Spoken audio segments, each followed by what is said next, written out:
And then something happens in 1898. Anybody know?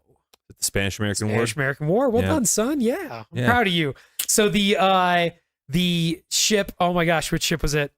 The Maine explodes in the harbor of Cuba, and people, there's a lot of journalists like, oh my gosh, the Spanish did it. Turns out it was an internal explosion, so it was an accident. I'm almost if we look that up, they determined it was an accident. It wasn't a British or it wasn't a Spanish landmine that hit them. And it sets off the Spanish-American War. America gets whipped up into a fury, and Teddy Roosevelt, cushy job, getting paid well, resigns his position and forms up a volunteer private military organization, essentially. Yeah. Is what it was, called the Rough Riders. Because he wants to go fight in the war. Keep in mind, he's born. That's this one right here, right? 1858, he's born. This is 1898. He's 40 years old. Okay. Oh. He resigns this cushy, high-paying, high-up job to literally start. Like, look at this. He gets all his buddies from Harvard. He gets some of the guys that he, like, rode with and did cattle ranching with. Yeah. And they start their own, like, military division called the Rough Riders. Which awesome name, by the way. I mean, if you're going to pick a name, it's a pretty good one.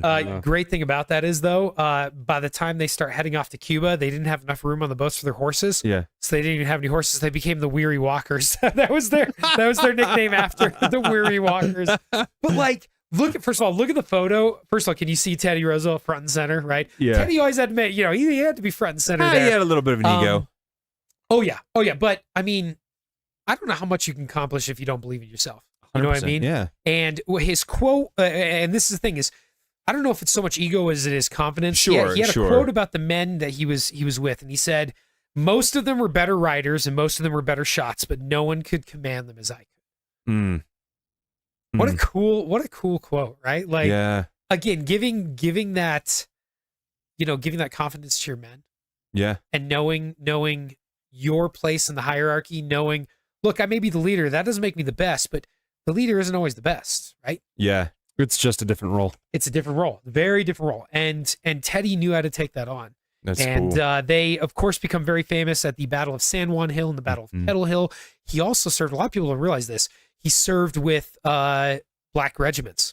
He and the Rough Riders were fighting with black regiments. Yeah. We're going to talk about that at the end, but he was one of the very first presidents who really took on an active role of pushing black people into government roles. Interesting. And bringing them in. Pretty amazing. I have a quote for you guys at the end. Yeah. Oh yeah.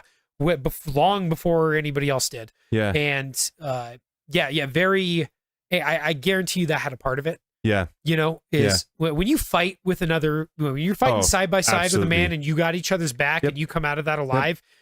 I've never been in combat, but I can't imagine the bond that has been formed in that sort of a fire. Sure. Right? Sure. Fire of combat. Yep. And they become he's welcomed back as a hero.